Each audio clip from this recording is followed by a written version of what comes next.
آئیے بات کرتے ہیں دعاؤں اور اذکار سے جو کہ روح کی بہار ہے۔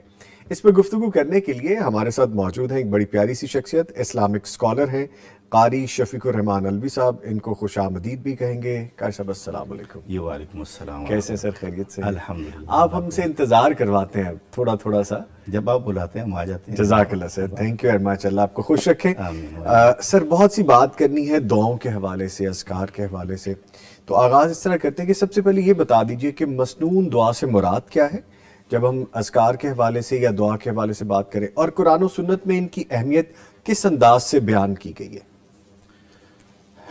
بسم اللہ الرحمن الرحیم۔ سب سے پہلے تو پھر وہی ہے کہ آپ کا شکریہ سر، کہ آپ کی جزاک اللہ۔ وساطت سے ناظرین سے بھی مخاطب ہونے کا موقع مل رہا ہے۔ آپ نے پوچھا ہے مسنون دعا، جی اور پھر اس حوالے سے اس کی اہمیت۔ جی تو سب سے پہلے تو ہم دعا کا مفہوم سمجھ لیں۔ دعا، دعا یدعو سے اس کا معنی ہوتا ہے پکارنا، کسی سے حاجت مانگنا یا کسی کو متوجہ کرنا، یہ سارے اس کے سوال کرنا۔ تو شرعی نقطہ نظر سے دین کے اندر دعا کا مفہوم کیا ہے؟ جی تو اس حوالے سے اس کی تعریفیں علماء نے جو کی ہیں بڑی پیاری ہیں، بڑی جامع ہیں۔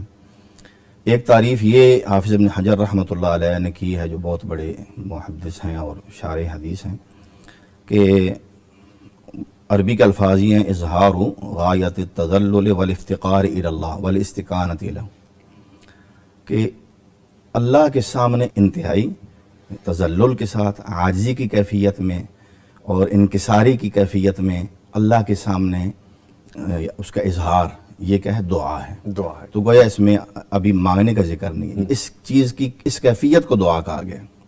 اچھا، ابھی کیفیت کا ذکر ہے، جی جی، ابھی ایک یہ مانگنے تعریف کا کی نہیں گئی ہے اس میں۔ ہاں، یہی میں عرض کرنا چاہتا ہوں، یہ کیفیت ہے۔ ٹھیک ہے۔ عبداللہ، ایک ہمارے بہت بڑے محدث گزرے ہیں، شارح ترمذی، امام عبد الرحمن محدث مبارک پوری، انہوں نے اس کی تعریف یوں کی ہے: جی طلب الادنی بالقول من الاعلی مع الاستکانۃ لہ، کہ ایک کمتر ہستی جو محتاج ہے، وہ اپنی زبان سے اس ہستی سے مطالبہ کر رہی ہے، مانگ رہی ہے جو اس سے اعلیٰ ہے انتہائی، ٹھیک۔ اور اس کے سامنے یہ نہیں کہ وہ مانگ رہی ہے اس کی کیفیت میں کچھ یعنی احساسات نہیں ہے، نہیں، استکانہ، انتہائی عاجزی کی کیفیت میں۔ ٹھیک۔ تو اب یہاں معلوم یہ ہوا کہ دعا کی دو کیفیتیں ہیں، کہ آپ اللہ کے سامنے انتہائی عاجزی کی کیفیت میں جب رہیں تو یہ ایک دعا کی خاموش کیفیت ہے، یہ بھی دعا ہے، اور یہ عبادت میں آتا ہے، بندگی میں آتا ہے۔ جی اور ایک دعا ہے مسئلہ، یعنی آپ اللہ سے مانگتے ہیں، ٹھیک ہے۔ تو یہ ہوگی دعا۔ تو آپ نے مسنون دعا کا جب سوال کیا تو اس میں وہ گویا مانگنے کی کیفیت کا آپ پوچھ رہے ہیں۔ تو مسنون جب ہم لفظ بولتے ہیں تو اس میں یقیناً وہی چیز ہے کہ نبی صلی اللہ علیہ وآلہ وسلم سے مروی، کہ آپ نے جو دعائیں خود پڑھیں اور صحابہ نے ان کو سنا مختلف موقعوں پہ، کہ اس موقع پہ آپ نے یہ اس طرح دعا کی، اس طرح دعا کی، یا آپ نے کسی ایک کو سکھائی یا سب کو سکھائی، تو یہ دعا مسنون ہے جو اللہ کے نبی سے ثابت ہے۔ جی جہاں تک معاملہ ہے دعا کی اہمیت کا، اس میں محترم میں عرض کروں گا کہ دیکھیں کہ سب سے پہلے تو ایک چیز جو ہم اگر سمجھ لینا تو پھر دعا کی اہمیت آگے جو ہے نا وہ ساری ہمیں اس کی سمجھ آ جائے گی، کہ دعا ہوتی ہے مانگنا، تو ایک ہوتا ہے داعی، دعا کرنے والا، مانگنے والا، سائل، اور ایک ہوتا ہے مدعو، جس سے مانگا جا رہا ہے، جس کو پکارا جا رہا ہے۔ تو اس میں سب سے میں پہلے یہ بات عرض کرنا چاہوں گا کہ جس کو پکارا جائے ان میں 7 صفات کا ہونا لازم ہے۔ جس کو پکارا جائے، ٹھیک ہے، اس ہستی میں کتنی صفتوں کا ہونا؟ 7 صفات کا۔ 7 صفات کا ہونا ضروری ہے۔ ایک صفت بھی اگر نہیں ہوگی گویا وہ اس قابل نہیں کہ اس کو پکارا جائے۔ سب سے پہلے الوجود، کہ وہ موجود بھی ہو اور قائم بذات بھی ہو، اپنے آپ کو قائم رکھنے میں، اپنے وجود میں وہ کسی کی محتاج نہ ہو، ٹھیک ہے۔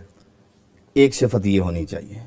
نمبر 2 الغنا، کہ وہ بالکل بے نیاز ہو، کسی کی بھی اس کو ضرورت نہ ہو، کسی بھی لحاظ سے کسی ایک چیز کی کبھی وہ جو ہے نا وہ اس کا محتاج نہ ہو کہ یہ چیز نہیں ہوگی تو گویا میرے وجود میں جو ہے نا اس کو مسئلہ بنے گا. غنی ہو غنی ہو, بے نیاز ہو. جی.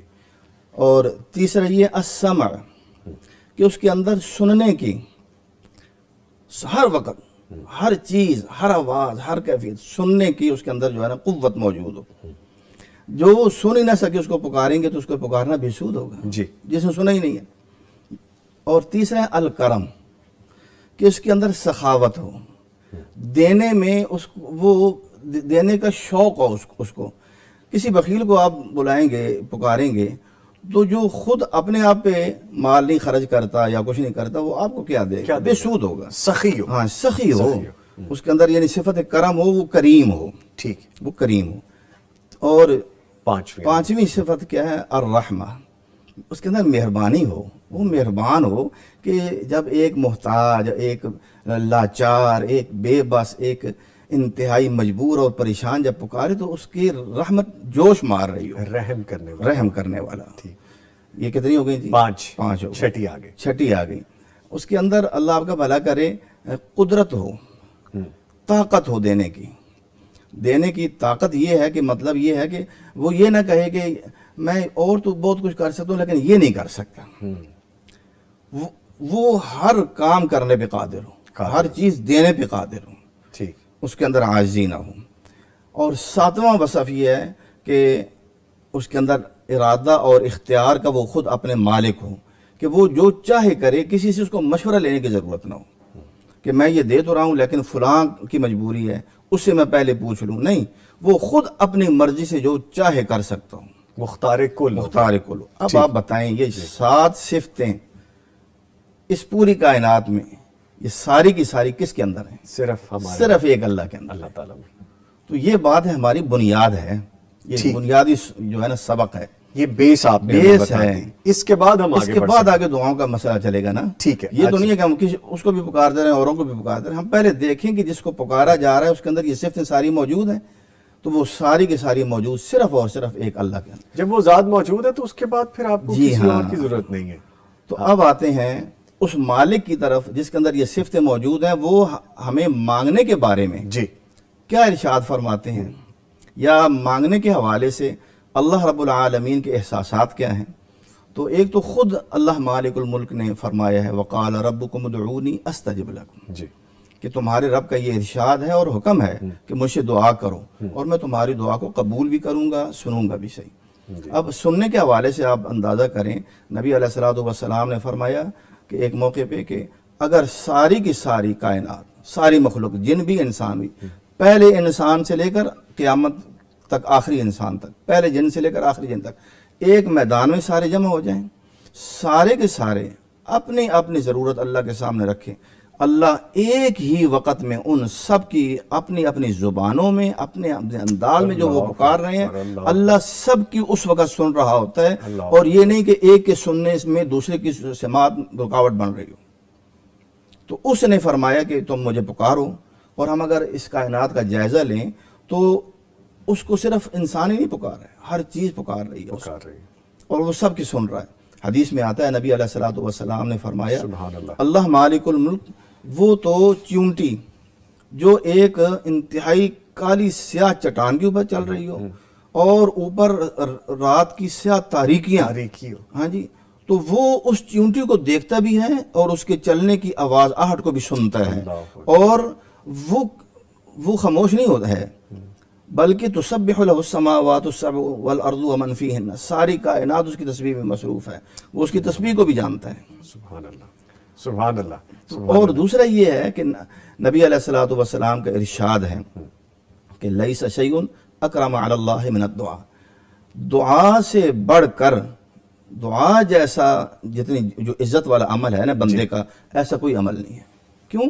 اس میں یہ ہے کہ بندہ اپنی عاجزی، اپنی بندگی اللہ کے سامنے پیش کر رہا ہے، اور یہی اس کو پسند ہے، اللہ مطلوب ہے۔ تعالیٰ کو منظور ہے۔ ٹھیک ہے، اچھا سر، جیسے بات ہو رہی ہے دعاؤں کے حوالے سے، تو نبی مکرم صلی اللہ علیہ وآلہ وسلم اپنی زندگی کے ہر موقع پر ہمیں دعائیں سکھا کے گئے ہیں، بتایا انہوں نے باقاعدہ۔ تو ان مسنون دعاؤں کا ہماری روزمرہ کی زندگی میں جو روحانی اثر ہے وہ کس طرح سے ظاہر ہوتا ہے؟ یہ دو سوال ہیں بیسیکلی، دونوں پورشن بتا دیجیے گا۔ دیکھیں جی، نبی صلی اللہ علیہ وآلہ وسلم نے ایک تو جو دعائیں ہر موقع پہ کی ہیں، یہ اللہ کی ہمارے لیے رحمت ہے جی بہت بڑی، کہ انسان بہرحال ہر موقع پہ، آپ کسی بھی مذہب کے انسان کو دیکھ لیں، وہ اگر اللہ کی یاد سے بے خبر اور غافل ہے نا، اور جاہل ہے، تو وہ کوئی نہ کوئی کلمہ پکار رہا ہے کسی نہ کسی سے امید وابستہ کر کے، لیکن یہ سب کی سب کیا مجہول باتیں ہیں، ان کی کوئی حقیقت نہیں ہے۔ جی اصل حقیقت یہ ہے کہ نبی صلی اللہ علیہ وآلہ وسلم نے جس موقع پہ جو دعا بتائی ہے، جی اس موقع کے لیے وہی دعا اہم ہے، اس کے متبادل بھی کوئی نہیں ہو سکتی۔ مثال کے طور پہ ہمارا گھروں میں تو ہم رہ نہیں سکتے بند ہو کے، آنا جانا ہر وقت لگا رہتا ہے، نکلنا ہے، اور باہر ہر طرح کے انسان کو حوادث پیش آ سکتے ہیں، حادثات، معاملات۔ تو نبی صلی اللہ علیہ وسلم نے فرمایا جو انسان گھر سے نکلتے وقت یہ کہتا ہے بسم اللہ توکلت علی اللہ لا حول ولا قوت الا باللہ، تو نبی صلی اللہ علیہ وسلم نے فرمایا کہ اس کو آواز باقاعدہ فرشتے دیتے ہیں، ہدیتا ووقیتا وکفیتا۔ ایک تو یہ ہے کہ ہدیتا، تجھے ہدایت نصیب ہوگی، تو نے اصل مالک کو پکارا ہے، اس کا کہ اسی کو پکارنا تھا، اسی کا نام لے کے گھر سے تو نے نکلنا تھا، اور ووقیتا، تجھے اللہ نے اپنی حفاظت میں لے لیا، تو ہر شر سے اب بچا لیا گیا، وکفیتا، اور باقی تمام لمبے چوڑے اذکار سے یہی تیرے لیے کافی ہے، اب یہ جو تو نے پڑھ لیا۔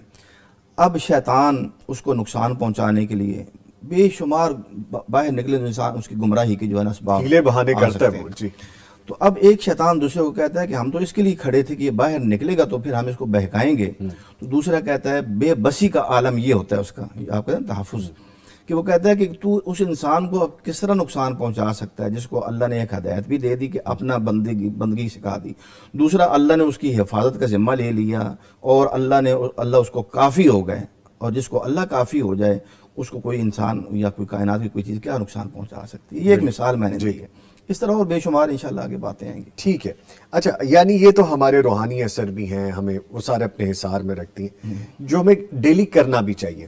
اچھا سر، کیا دعا محض زبان سے مانگی جانے والی التجا ہے؟ جیسا پہلے آپ دعا کے حوالے سے سکھا رہے ہیں، بتا رہے ہیں کہ وہ تو آپ کی پوری ایک کیفیت ہے، بولنا تو بات کی بات ہے، یا دراصل دل اور روح کے تعلق اور ایمان کی علامت بھی ہے؟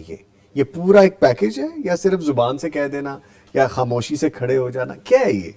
دیکھیں، جو میں نے بات شروع میں کی تھی نا، ہاں جی، کہ پہلے میں نے دعا کی جو تعریف کی ہے وہی ہماری بیس ہے، بیس ہے کہ جب تک ایک انسان کے اندر اپنی بندگی کے احساسات نہ ہوں کہ میں بے بس ہوں اور میرے پلے کچھ بھی نہیں ہے، اور میں ہر طرف سے ہر طرح کے خطرات میں گھرا ہوا ہوں اس کائنات کے اندر، جی، مجھے اگر کوئی بچا سکتا ہے تو وہ ایک اللہ کی ذات ہے، ٹھیک ہے، تو پھر ظاہر ہے اس کے سامنے وہ انتہائی عاجزی کا اظہار کرے گا، اس کے سامنے اکڑے گا نہیں، جی، ٹھیک ہے۔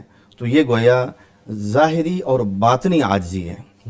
اب دیکھیں نا کہ انسان کا اگر باطن اس کے اندر عاجزی نہ ہو تو ظاہر میں بھی عاجزی نہیں آ سکتی، اور اگر آئے گی تو وہ تصنع اور بناوٹ ہوگی۔ جی، اگر اندر بھی عاجزی ہے باہر بھی عاجزی ہے تو یوں سمجھیں کہ وہ گویا سراپا عاجزی کا ایک نمونہ بنا ہوا ہے، ٹھیک ہے، اور اللہ کو یہ بات پسند ہے۔ تو یہ چیز تو ہو گئی کہ ہماری یہ کیفیت ہو۔ پھر یہ نہیں ہے کہ آدمی خاموش رہے، نہیں، بولنا، قال ربکم ادعونی، مجھے پکارو، کیونکہ اس کو پکارنا، دعا کرنا، اس سے مانگنا، یہ اس کو پسند ہے۔ لیس شیء، جسے میں نے پہلے کہا ہے، اور ایک حدیث میں یہ ہے کہ من لم یسأل اللہ یغضب علیہ، جو اللہ سے مانگتا نہیں ہے نا تو اللہ اس کے اوپر غضبناک ہو جاتے ہیں، ناراض ہو جاتے ہیں۔ اب دیکھیں پوری کائنات کے مقابلے میں اللہ وحدہ لا شریک کا یہ وصف ہے۔ آپ کسی بڑے سے بڑے سرمایہ دار سے، بہت بڑا کوئی سخی کیوں نہ ہو، ایک دفعہ جائیں گے کچھ مانگیں گے، دو دفعہ، اور پھر آپ یہ بھی دیکھیں گے یار میں کوئی بہت بڑا سوال نہ کر بیٹھوں، تو جب وہ دیکھے گا یہ بندہ میری جان ہی نہیں چھوڑ رہا تو اس کا تیور اس کے بدل جائیں گے، جی، وہ بالکل آپ کو جو ہے نا اس کی کوشش ہوگی کہ یہ اب دوبارہ میرے پاس نہ آئے۔ اس کے مقابلے میں اللہ کی ذات وہ ہے کہ آپ اس کے جتنے قریب ہوں گے دعا کے ساتھ تو اتنا ہی آپ اللہ کے ہاں عزت پائیں گے، اللہ آپ سے راضی ہوں گے۔ بلکہ سر اللہ تعالیٰ تو فرماتے ہیں نا کہ مجھ سے مانگو، مانگو، جی اگر جی۔ نہ مانگے تو ناراض ہوتے ہیں اللہ تعالیٰ کہ مجھ سے مانگو، یہی میں عرض دینے کرنے والا لگا ہوں۔ ہوں۔ پلیز پلیز ہاں جی، تو اسی کو ایک شاعر نے کہا نا، یہ جو حدیث ہے کہ جو اللہ سے نہیں مانگتا اللہ ناراض ہو جاتے جی ہیں، جی۔ کہ دیکھیں اللہ یغضب ان ترکت سؤالہ وبنو آدم حین یسأل یغضب، کہ یہ موازنہ کیا گیا ہے کہ اگر آپ اللہ سے مانگنا چھوڑو گے تو اللہ ناراض ہوں گے، جبکہ آدم کے سے، انسان سے جب تم مانگنا شروع کرو گے تو وہ ناراض ہو جائے گا، بیزار ہو جائے گا، بیزار ہو جائے گا وہ۔ Beautiful beautiful. اچھا سر، جو اذکار اور دعائیں ہیں ان کا آپس میں ربط کیا ہے، تعلق کیا ہے؟ ایک تو میرے سوال ایک کی جگہ دو ہو جاتے ہیں، تو کائنڈلی اس کو درگزر کیجیے گا کیونکہ جب آپ آ گئے تو بہت ساری چیزیں ہیں میرے ذہن میں۔ ایک تو ان کا ربط بتائیے گا، آپس میں تعلق کیا ہے، دوسرا یہ بھی بتائیے کہ دونوں کو ایک روحانی سفر کے دو مراحل سمجھا جا سکتا ہے یا دونوں ایک ہی چیزیں ہیں، ہے کیا یہ؟ حقیقت میں یہ ایک چیز ہی ہے، اچھا، اور وہ ہے مانگنا، اللہ کے سامنے اپنی بندگی کا اظہار کرنا۔ تو اب دیکھیں کہ بعض اوقات یہ ہوتا ہے کہ یہ چیزیں ساری کیفیتیں اکٹھی بھی ہو جاتی ہیں، جیسے نماز کی کنڈیشن ہے۔ اب نماز ہے، اس میں آپ کی ظاہری بھی دعا، آپ دعا کا انداز ہے آپ کا کیا کہ آپ عاجز ہو کے ہاتھ باندھ کے کھڑے ہو گئے، تو یہ کیا ہے؟ عاجزی ہے، دعا ہے، یہ دعا ہے، بالکل دعا، جی ٹھیک ہو کہ آپ ہاتھ باندھ کے آپ کھڑے ہو گئے ہیں۔ تو اس کے بعد صرف یہ نہیں کہ بس یہ کیفیت ہو اور پھر آپ رکوع میں گئے ہیں، حتیٰ کہ آپ جب سجدے میں گئے تو یہ کون سی کنڈیشن ہے؟ سبحان اللہ۔ یہ ایک ظاہری چیز ہے۔ دوسرا ذکر بھی ہے، اب قرآن مجید کی تلاوت ہے، یہ زبردست ذکر ہے اور یہ ضروری ہے قرآن قرات۔ اور تیسرا دعا بھی ہے، سبحان ربی العظیم ذکر بھی ہے، دعائیں بھی ہیں۔ اللہ کے نبی نے فرمایا کہ جب سجدے کی حالت میں ہو، سب سے قریب تم اللہ کے قریب ہوتے ہو اس کیفیت میں، تو اللہ سے خوب دعا کرو، بہت امید ہے، بلکہ امید واسق ہے کہ تمہاری دعا قبول ہو جائے گی جب تم سجدے میں اللہ سے مانگو گے۔ تو اب آپ اندازہ کریں کہ یہ ذکر ہو یا دعا ہو، یہ تقریباً بعض اوقات الگ الگ اپنی شکل رکھتی ہیں، بعض اوقات ان کی کیفیت اکٹھی ہو جاتی ہے۔ اس کی میں مثال دیتا ہوں۔ یونس علیہ السلام کی ایک دعا ہے قرآن مجید میں، جب وہ مچھلی کے پیٹ میں گئے تو کیا فرمایا تھا؟ لا الہ الا انت سبحانک انی کنت من الظالمین۔ اب اس میں آپ کو سوال کہیں نظر آ رہے ہیں؟ لا الہ الا انت، اس میں اللہ کی وحدانیت کا ذکر ہے، آپ کے سوا کوئی الہ نہیں، معبود برحق آپ ہیں۔ سبحانک، یہ اللہ کی تسبیح ہے، یا اللہ آپ پاک ہیں، تعریف آپ کے اندر کوئی عیب نہیں، کوئی نقص نہیں۔ انی کنت من الظالمین، بے شک میں ہی قصوروار ہوں، میرا ہی قصور ہے۔ اب یہ کیفیت، یہ ذکر ہے صرف، لیکن اس کے اندر دعا بھی شامل ہو گئی ہے۔ گویا وہ جب یہ کہہ رہے ہیں کہ میں ہی قصوروار ہوں، التجا آ گئی، تو سوال کا اظہار نہیں ہے لیکن پورا سوال آ گیا اس کے اندر۔ حتیٰ کہ اتنی جامع دعا ہے کہ نبی صلی اللہ علیہ وسلم نے اس دعا کے بارے میں فرمایا، دعوت اخی یونس، جو میرے بھائی یعنی بحیثیت نبی کے جو میرے بھائی یونس ہیں نا، ان کی جو دعا ہے، جو بندہ بھی اس دعا کے ذریعے اللہ سے مانگتا ہے، یعنی جب دعا کر رہا ہوتا ہے نا، اس میں لا الہ الا انت سبحانک انی کنت من الظالمین بھی پڑھتا ہے، تو اللہ اس کی دعا کو رد نہیں کرتے۔ سبحان اللہ، سبحان اللہ۔ اچھا، آپ نے مجھے کویسچن دے دیا سر یہاں پہ۔ اکثر لوگ ہم سے نا یہاں پہ آپ کو پتہ کویسچنس کرتے ہیں، لائیو کالز میں بھی یہ پوچھ لیتے ہیں، کبھی کبھی مجھے ان باکس میں بھی پوچھ لیتے ہیں۔ یہ وہ شخصیات ہوتی ہیں جو جواب دے سکتی ہیں، میں نہیں دے سکتا بیکاز دین کا علم ان کے پاس زیادہ ہے۔ اچھا سر، لوگ کہتے ہیں کہ ہم اپنی نمازوں میں جب ہمیں مسنون دعائیں نہیں آتی، ویسے تو سیکھ لینی چاہیے، ہم اپنی زبان میں بھی اللہ سے دعا کر سکتے ہیں، سجود میں، بیٹھے ہوئے، کھڑے ہوئے، کیونکہ ساری دعا ہے نا، سارا اللہ کے سامنے التجائیں ہیں۔ کیا کہتے ہیں آپ اس کے بارے میں؟ دیکھیں جی، یہ مسئلہ، اس کو بالکل اس معاملے میں نا ذہن کلیئر رہنا چاہیے کہ نماز یہ تو بہت بڑی کیفیت کا نام ہے۔ اذان جو اللہ کی طرف بلاوا ہے، کیا اس کو بھی کوئی کہے کہ اذان چونکہ مجھے نہیں آتی تو میں اردو میں کہہ دوں لوگوں آؤ نماز کے لیے؟ آج تک کسی نے یہ سوال کیا ہے؟ نہیں کیا۔ اذان کے لیے سوال نہیں ہوا، جو آپ آتے ہوئے بھی لوگوں کو کہتے ہیں آؤ یار نماز کے لیے، بچوں کو کہتے ہیں آؤ نماز کے لیے جائیں۔ لیکن اذان اتنا بڑا شعار ہے کہ اس کو آج تک کسی نے کسی بھی دنیا کے کونے میں اپنی زبان میں نہیں ادا کیا، وہ اسی زبان میں۔ کیوں؟ یہ الفاظ یہ اللہ کی طرف سے، یہ ان کو توقیفی کہا جاتا ہے، مقرر کردہ الفاظ ہیں، ان کو ہم نہ کسی زبان میں کنورٹ کر سکتے ہیں، نہ ان میں رد و بدل کر سکتے ہیں کہ آپ اللہ اکبر کی جگہ اللہ اعلیٰ کہہ دیں، اللہ الصمد کہہ دیں، نہیں، اللہ اکبر ہی کہنا ہے جو کہا گیا جی۔ اور قرآن نے اس کا ذکر بھی کر دیا وَإِذَا نَادَيْتُمْ إِلَى الصَّلَاةِ اتَّخَذُوهَا هُزُوًا وَلَعِبًا. جی تو کہنے کا مقصد یہ ہے کہ جب اذان وہ عربی میں ہے تو پھر نماز غیر عربی میں کیسے ہوگی؟ اور یہ کتنی بڑی بد نصیبی ہوگی کہ ہم اس پوری زندگی میں اپنے رب سے مناجات کے لیے، اپنے رب سے ہم کلام ہونے کے لیے، اپنے رب کا ذکر کرنے کے لیے، اپنے رب سے مانگنے کے لیے ہم وہ دعائیں نہ سیکھ سکیں کہ جو سب کچھ ہماری زندگی کے سرمایہ وہ ہیں. اتنا بڑا کوسچن مارک سر آپ نے بنا دیا نا کہ مانگنا بھی اپنے لیے ہے، اپنے لیے اور پھر بھی نہ آئے ہمیں مانگنا، اور پھر اس کے لیے بھی ہم آسانی کے راستے ڈھونڈے. اب دیکھیں کیسے آپ نے جو بات کی ہے تو مجھے بھی عجیب بات یاد آ گئی. Sir please please. یحییٰ بن معاذ رحمۃ اللہ علیہ ایک بہت عظیم تابعی ہیں. یہ لوگ تھے جن کو جو اللہ والے تھے، جن کو اللہ کا ذکر اور ان چیزوں کی حلاوت تھی. یہ ان کا ایک قول ہے یا عقول یا جہول یا غفور یا غفول یا جہول، وہ غافل وہ جاہل انسان، اے غافل بے خبر اور اے جاہل انسان. جب تو اپنے اللہ کو یاد کر رہا ہوتا ہے، اپنے اللہ کا ذکر کر رہا ہوتا ہے، تو جب اللہ کے وہ فرشتے تیرا نام اللہ کا ذکر کرنے والوں میں لوح محفوظ میں اپنے کلموں سے لکھتے ہیں، اگر تجھے ان کلموں کی سرسراہٹ جو وہ چل رہی ہوتی ہے وہ تجھے اس وقت سنائی دی جائے، اللہ کی قسم تو اللہ کو ملنے کے شوق میں تیری موت واقع ہو جائے. اور قسم بھی اللہ کی کھا کے گئے کہ تجھے تو کہے کہ بس تیری شاید موت ہی واقع ہو جائے کہ میں اللہ کو کیسے ملوں. یہ تو ذکر اتنی عظیم چیز ہے میرے بھائی. نبی علیہ السلام نے فرمایا جب تم میں سے کوئی انسان اپنے رب کے سامنے نماز کے لیے کھڑا ہوتا ہے وہ اپنے رب سے مناجات کر رہے ہیں.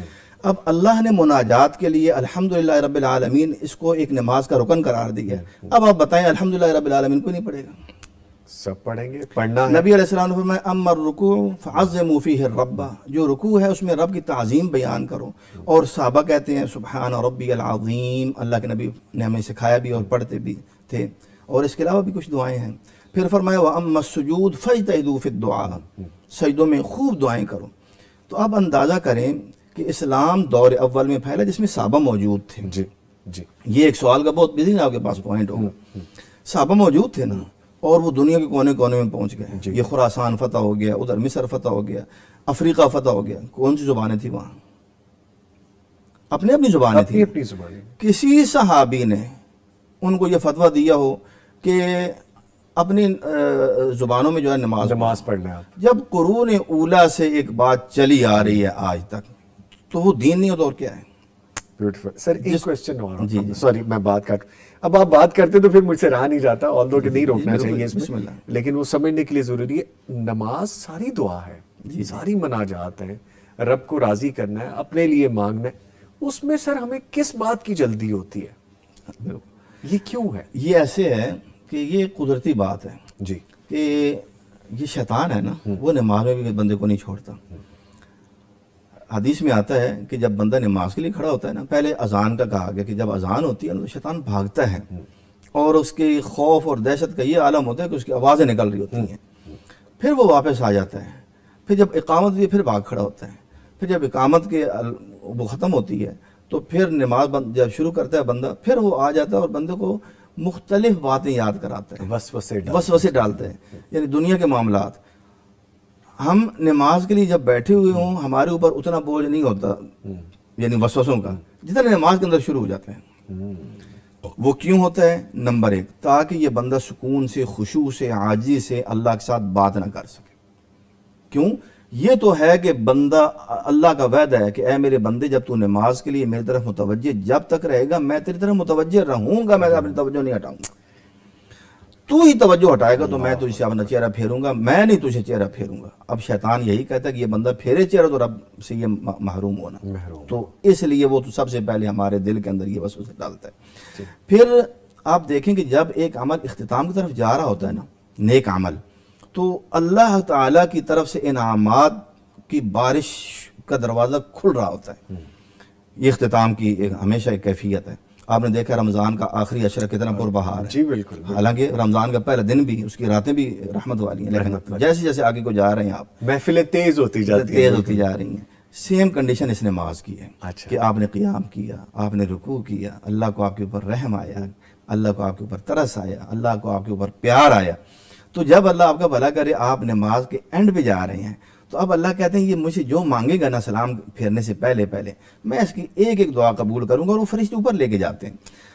اب ایسے موقع پہ شیطان یہ کہتا ہے کہ اب جو یہ نماز کے قریب جا رہا ہے اختتام کے، تو لہٰذا میں اس کے دل کے اندر مختلف دنیا کے مشاغل اور وسوسے ڈالوں کہ جلدی کر، فلاں کام رہ گیا، فلاں کام رہ گیا، فلاں کام رہ گیا، حتیٰ کہ وہ بندہ واقعی اکثر اللہ معاف فرمائے اللہ ماشاء اللہ وہ اس معاملے میں اتنی جلد بازی کرتے ہیں کہ وہ صحیح طریقے سے تشہد بھی نہیں پڑھ پاتے، اور سلام پھیرتے ہی وہ سلام کے بعد بھی بیٹھنے کی جو خیر و برکات اور وہ تسبیحات کی جو اجر و ثواب ہے اس سے بھی محروم ہو جاتے ہیں۔ اچھا، جس طرح کہہ رہے ہیں نا سر، بات یہ ہے کہ ہم نے دعا بھی کرنی ہے، اپنے لیے کرنی ہے، رب کو راضی کرنا ہے، اپنے لیے ہی کرنا ہے، اپنی ہی مناجات کرنی ہے، اپنی ہی خواہشات کا پلندہ سامنے رکھنا ہے، اور پھر ہم نے ایک سپیڈ پکڑ لینی ہے۔